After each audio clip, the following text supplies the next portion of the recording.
Bismillahirrahmanirrahim. Assalamualaikum warahmatullahi wabarakatuh.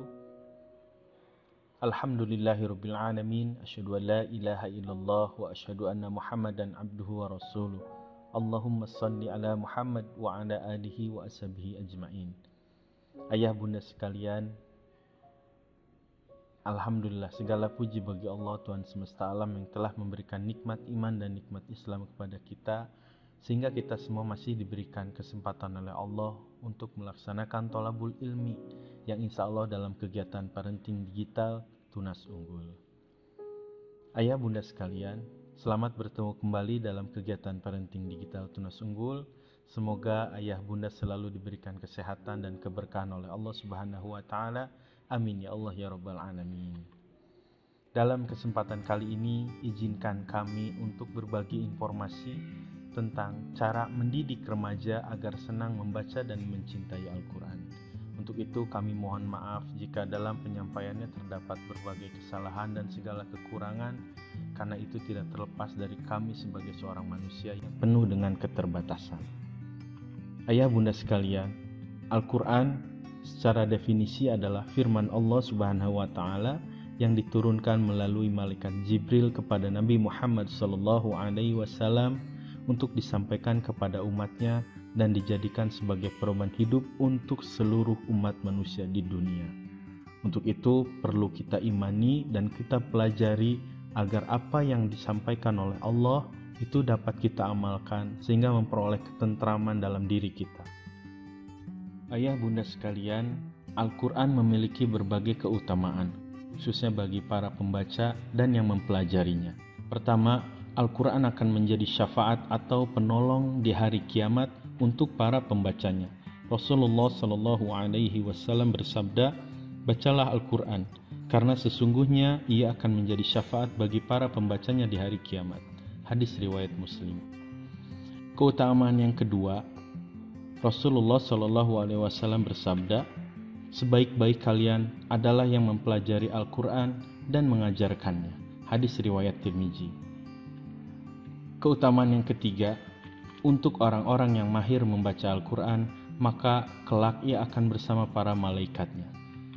Sesuai dengan sabda Nabi SAW bersabda, orang yang membaca Al-Quran dan ia mahir membacanya, maka kelak ia akan bersama para malaikat yang mulia lagi taat kepada Allah Subhanahu wa Ta'ala. Hadis riwayat Bukhari dan Muslim. Keutamaan yang keempat, bagi mereka yang belum lancar dalam membaca dan menghatamkan Al-Quran, tidak boleh bersedih, sebab Allah tetap berikan 2 pahala sesuai dengan sabda Nabi Rasulullah SAW.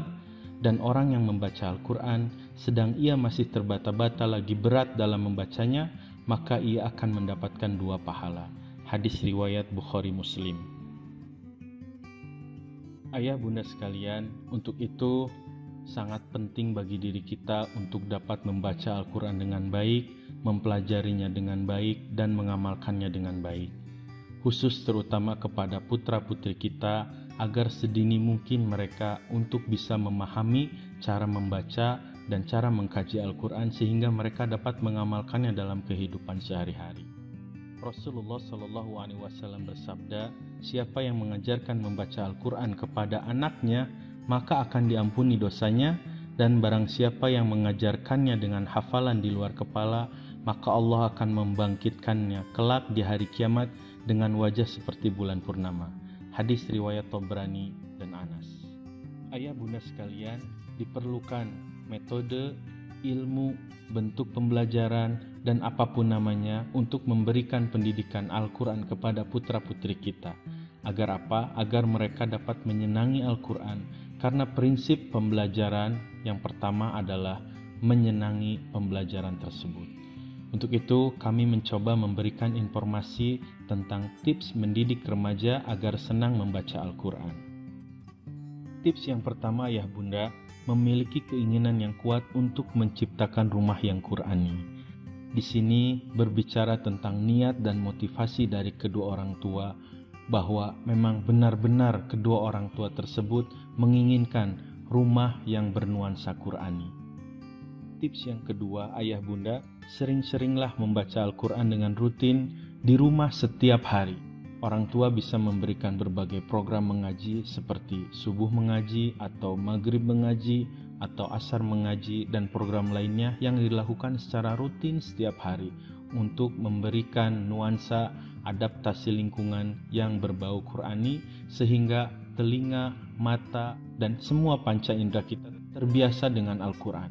Tips yang ketiga, ayah bunda, sering-seringlah memperdengarkan Al-Quran dimanapun, baik melalui bacaan maupun media. Kita bisa memanfaatkan teknologi untuk memperdengarkan Al-Quran di lingkungan rumah kita. Bisa dibiasakan dengan pagi hari memperdengarkan tilawah Quran melalui media speaker, media suara yang kita miliki di rumah, atau dengan cara membacanya setiap hari. Tips yang keempat, ayah bunda, ceritakanlah kisah-kisah yang ada di dalam Al-Quran.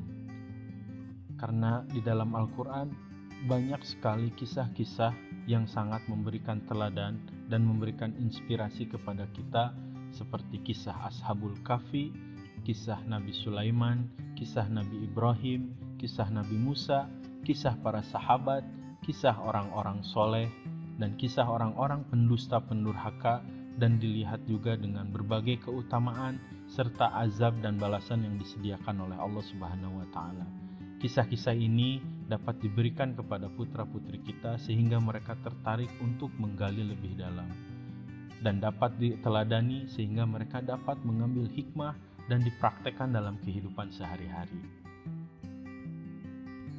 Untuk tips yang kelima, ayah bunda bisa mengikutkan putra-putri kita atau remaja kita dalam lembaga-lembaga Al-Quran seperti tempat pembelajaran Al-Quran, rumah Quran, dan lain-lain. Tujuannya untuk apa? Salah satunya untuk memberikan adaptasi lingkungan kepada putra-putri kita dengan teman-teman yang sejalan satu frekuensi dalam mempelajari Al-Quran.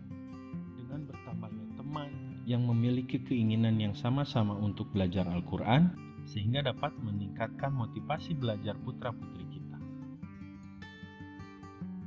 Tips yang keenam, ayah bunda, janjikanlah hadiah yang menarik dengan hadiah yang bermanfaat baginya dan tidak melalaikannya. Tujuannya untuk apa? Untuk memberikan motivasi lebih kepada putra-putri kita agar mau belajar dan mempelajari Al-Quran, terutama dalam hal hafalan.